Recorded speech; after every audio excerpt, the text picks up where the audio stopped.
Welcome to Gift of Life, the Organ Transplant podcast. These are the stories of those who have received, given, and who are waiting for the gift of life, organ transplantation.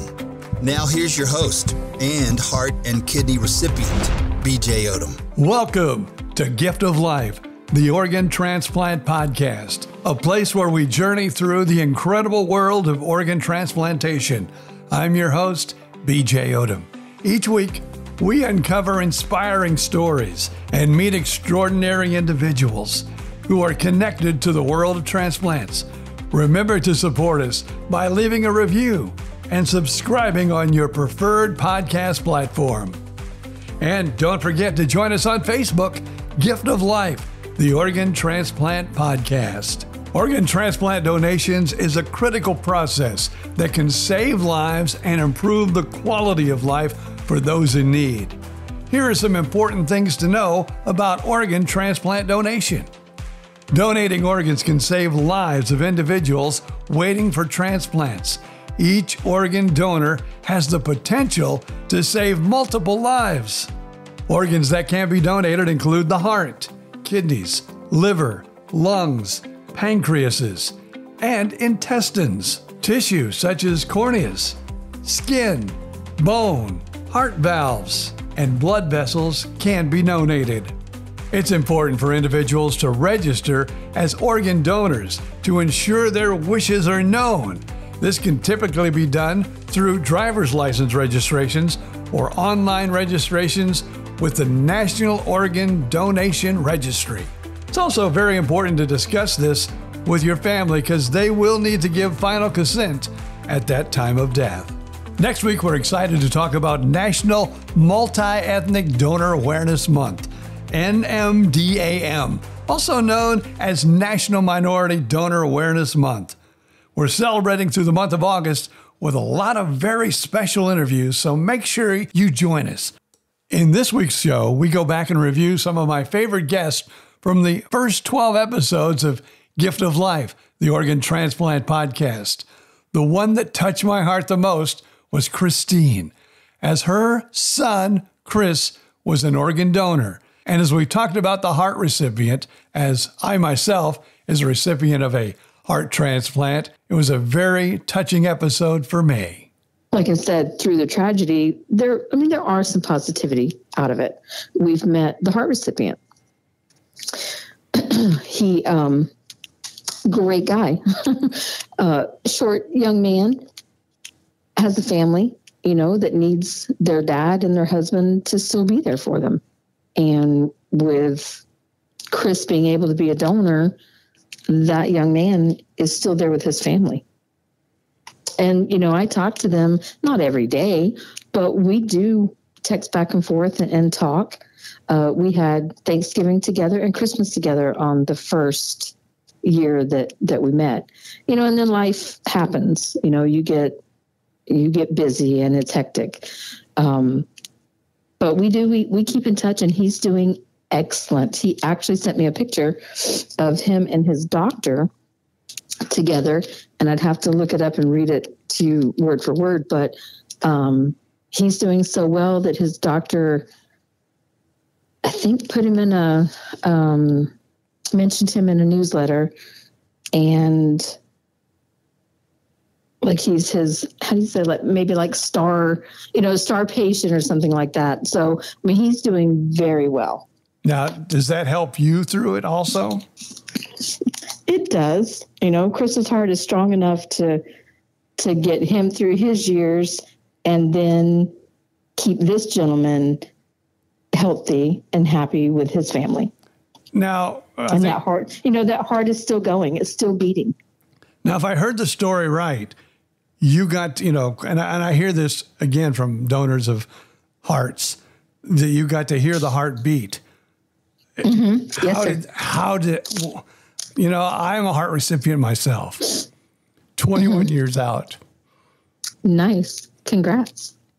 What did it feel like? Sad, but happy.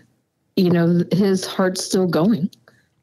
It's still beating. And we all think of love and, all the good things. We always put a heart, we always, heart just means good, love, positive. And I just feel like for him to be able to give his heart to a person that seems to be the perfect match for that heart. It's just, some days it's overwhelming, but it's crazy. I put the stethoscope in and I heard it beat. And then that was at Lifelink when we first met. So my daughter went with me and she didn't want to at first. And then we sat down and continued to talk. And then she reached over and said, "Mom, I think I want to." I said, "Okay." So I asked if we could still let her hear his heartbeat. And they said, "Sure." So then she got to hear his heartbeat. And I actually have a picture that the photographer took of her listening to her brother's heartbeat for the first time. How did she react to that? Oh, she's just in tears. She couldn't even speak afterward. She cried and just sat back down beside me and held my hand. And she's an older girl. I mean, she's not, a little kid, but it just took her words away. Looking back to episode 1, where I kind of explained my past history with my health problems, and that led to a heart transplant in 2013. And of course, when I first found out I needed a heart transplant, I was doing a radio morning show with my partner, Bill Stevens. And so I thought it was time for us to bring on a guest to talk about heart transplants. And that, of course, was a recipient of a heart himself, Mike Terry. I got it on November 2nd, 2002. And we had you on the show like 6 weeks later. So that was probably as I was just starting, to get my testing and to get approved and everything on the list, or maybe I was already on the list. I can't remember exactly, but I know I got mine in March. So we're about 4 or 5 months apart from each other then, right? Yep. And you also. I remember being on your show that time that you couldn't believe how good I looked after only 6 weeks after my transplant. And I think I gave you some inspiration to fight on to get your heart. And I think, I think that surprises a lot of people, because I remember after I got my transplant and I would go out and meet some friends, they would say, "Oh, wow, you look like normal. You look better than you did before the transplant." And I think a lot of people think when they meet you after a transplant, you're going to be like kind of, I don't know, like, and it's just the opposite. Yeah. You're full of life after a transplant. Yeah, especially in my case. Yeah, I was pretty rough shape before I got mine, but so yeah, I looked a lot better and it felt a lot better for sure. Now, I don't know if you were like me, but when I first got, I got tested and then I was okayed, and they said, my heart was in terrible shape and I needed one like yesterday. So what they would do to me, I remember this, they would put me in the hospital like for 10 days. They would put a swan in me, which is basically a tube going in your neck into your heart to help, pump it. And they said, if you're in the hospital and you're, on all this stuff, you go up like a level as far as, the need for a heart transplant. I remember they did that like 3 or 4 times with me. They'd put me in the hospital for about 10 days. I'd have to go home for 5 days. Then I'd go back in. Yeah. And I remember when I got mine, I was on my last day of being able to be in the hospital, and they go, "We got you a heart." So it's happening this morning. Now, how did you hear about yours? Well, mine was kind of a long story, how I did wait quite a few, about actually 2 years after I first got on the list. But what the point where it bumped me up was what was happening. The heart disease that I had was called hypertrophic cardiomyopathy. And it's complete opposite of what normal heart failure, because what happens with people with the disease that I had is your heart pumps great to your body, but the outflow is bad. So, and that's because of a large septum muscle in the heart, which is a characteristic of the heart disease that I had. So what was happening was my other organs were shutting down, like my kidneys and pancreas, a whole bunch of stuff like that. And when they finally did this catheterization there at Tampa, they found out that I was only getting 1 liter of blood per minute outflow, where normal heart rate's 7 liters a minute. So as soon as that happened, they moved me up the list right away. But even then, from that point on, it took almost a year after that before I actually got my transplant. Thankfully, I did get that. But yeah, so the main reason was, the heart disease that I had, my family, like I said, was called hypertrophic cardiomyopathy. You hear a lot about it now. People actually are advertising medications about the disease now. But in my family, it caused a lot of sudden deaths. I have 4 sudden deaths in my family with people because before they had defibrillators and all that stuff, just died in their sleep, basically. And my daughter has the gene and has the disease, but she had a myectomy done where they went up to Rochester, Minnesota, and they took about 7 centimeters of her heart muscle away. Now she's got 2 beautiful children, and she's doing great. So, but they come a long way, as you know, in medicine with the hearts and, of course, with everything else too medically. But it's a lot better for us now than it was back a few years ago. One thing that's still kind of like they don't have, I guess I've got it perfected, but yet it causes a lot of other problems because, you'd think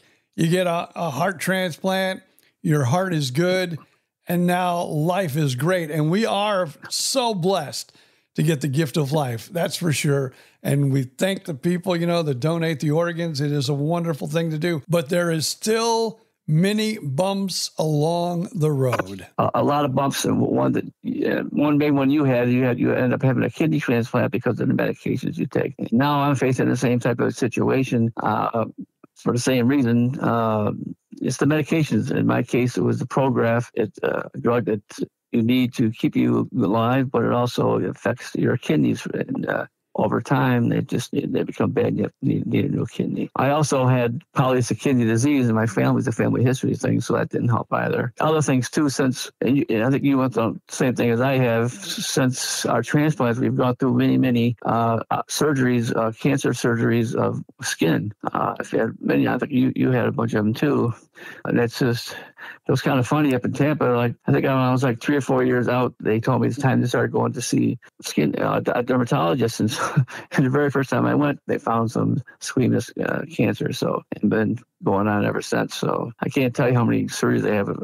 Many surgeries for that. I also had prostate cancer as a result of this too, and got through that one too. So yeah, so there's a lot of bumps in the road. But the main thing is we are thankful for the gift of life. It's the greatest thing that ever happened to me and to everybody who gets one. People can't realize how much it does affect your life. You can do things you never thought you'd be able to do, which I've done. But again, the side effects of all the other things, I call it the downside of a heart transplantation. It's a great thing. It saves your life, but over time, the longer when you last, like in my case, in your case, we're over 21 years. That's a very, very long time, way over the average limit for a heart transplant person for sure. And we have to, give up with the things that happen to us. But what you do now is just look forward, get it fixed, and keep going. And that's my attitude. So just keep going, be another day. So another very informed guest who lost her kidney at a very early age and has had a couple transplants and currently looking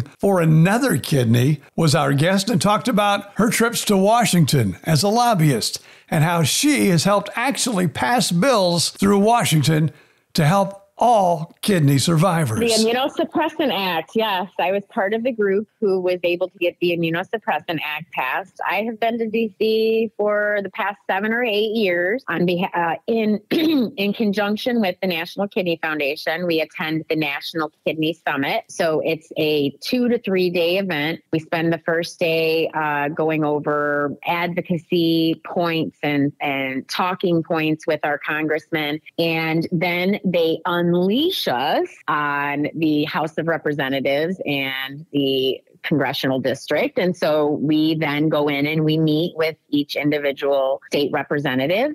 and local representatives as well. And we discuss, usually it's 2 to 3 pieces of legislation that we're trying to get passed. One is always more funding for education, empowerment, and awareness, because the national, not even just the National Kidney Foundation, but kidney disease in general, which the National Institutes for Kidney and Diabetes, I think it's the NIDDK. I don't quote me on the those, because I honestly can't remember it when it's not in front of me. They're one of the most underfunded, yet it's like the 3rd leading cause of death in the United States, but you don't really hear about it because all you hear about is like cancer and heart disease. So many more people suffer from kidney disease than those other conditions that it's an atrocity that we receive such little funding on improving the care and the treatment of kidney disease.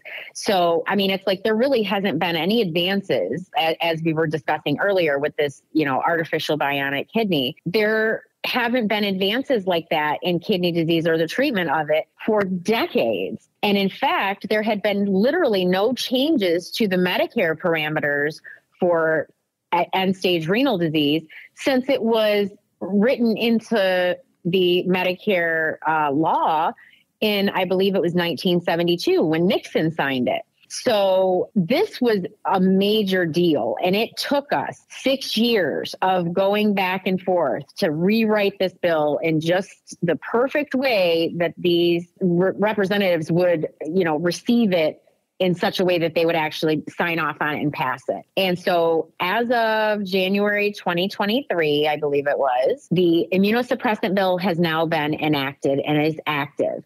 So what this means is, for those who aren't aware, Medicare will cover end-stage renal disease at any age. So you don't have to be retirement age. I've been on Medicare on and off since I was diagnosed at 17. And so it will cover end-stage renal disease because they realize how expensive dialysis and transplant are. So if you were a younger person, such as myself, who was not on Social Security or Medicare due to any other type of disability, when you've had your transplant for 36 months, they pull the safety net out from under you and tell you you're on your own, figure it out, get your own health insurance, and figure out how to get your medications, which could be anywhere from $4,000 to $10,000 a month, depending on your dosages. That is exactly what happened to me. I got my transplant 36 months out. I get this letter from Medicare saying, you've got to find your own insurance plan. I'm scrambling to try and find one. I end up losing my coverage before I can find one because, of course, when you have a pre-existing condition, nobody wants to cover you. And this was also before, I think it was Obama that had passed the law of that they were not allowed to do that. So I ended up losing my coverage. I went to go pick up my prescriptions and they said, you owe us $4,465. And I said, I don't have that kind of money, but I need to take these meds. And if I don't, I'm going to reject my kidney.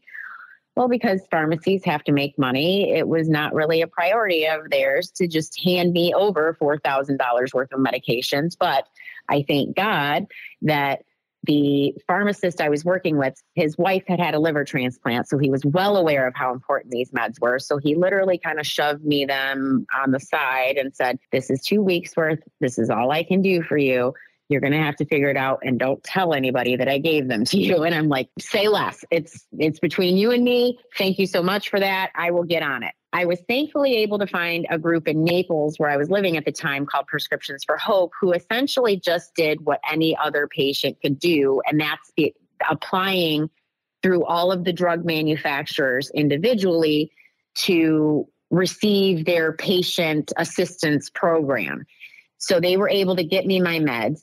But up until then, there is still no safety net for anybody that was not on disability for any other reason but end-stage renal disease to obtain prescription coverage. The other caveat I was running into was that I was back to work at the time, obviously. I was working for a medical facility who provided health insurance for free at no cost to their employees. However, when my 90 days came up and they tried to add me to the plan, I sent their premiums so high. My doctor came and had a meeting with me and said, I literally cannot afford to insure you.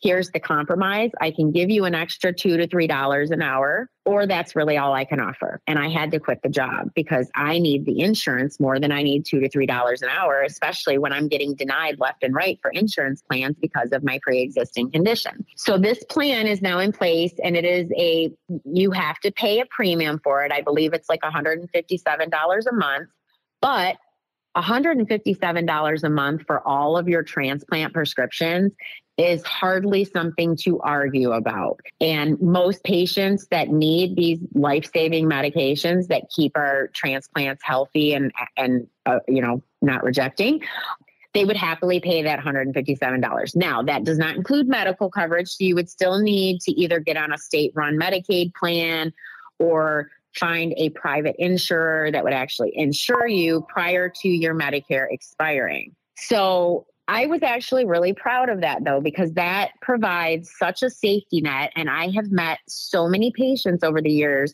that lost their coverage and started scrimping with their medications and maybe skipping a dose or doing half doses or changing their own dosages just to try and stretch out their month's worth of medication. And when that happens, in particular with kidneys, I mean, it's more risky with people that have had hearts or livers because they don't have dialysis to extend your life. But they were finding that a lot of people that were winding back up on dialysis was because they were missing meds because they could not afford them. So that was one of the talking points that we were able to really get through to our representatives, was that this is costing Medicare so much money for these people to come back on dialysis when they've already had a life-saving transplant. And Medicare will pay for dialysis forever, but they'll only pay for the transplant meds for 3 years. We had to make them understand that that does not make sense. Not to mention, it's costing the taxpayers more money to keep people on dialysis than it is to get them off dialysis and just pay for the transplant meds in perpetuity. So that's pretty much what we go to DC and talk about, is funding, because we need more education and awareness and just information and advancements in the care of kidney patients. And then the other aspect is typically, like I said, up until now, it was the Immunosuppressant Act. The next bill that we're trying to get passed is the Barriers to Home Dialysis Act, which is what would request that Medicare would provide an in-home care provider for people to do dialysis at home. From LifeLink, we talked to Ashley Moore, who informed us on some of the myths people have about organ donation.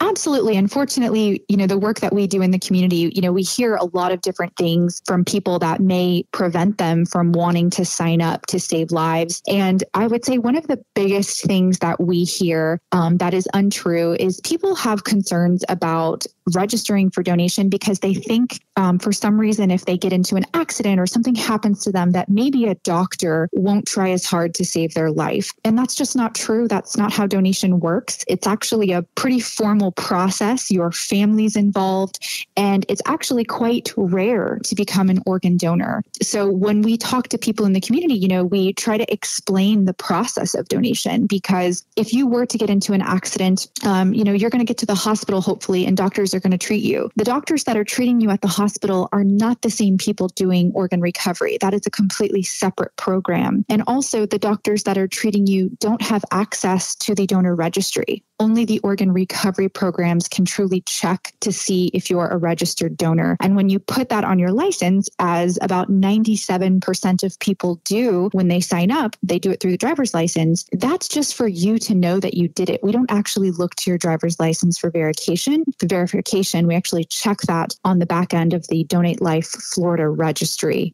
if you're registered in Florida. Now, I know when I first got my transplant 21 years ago, and I was, talking with people about organ donation, I remember I had to tell them the most important thing too is to discuss this. I know it's not a comfortable thing to talk about with family, but to talk to you and your family so they know your wishes, because they're going to be in a room in those final moments, possibly making decisions about whether they're going to donate or not.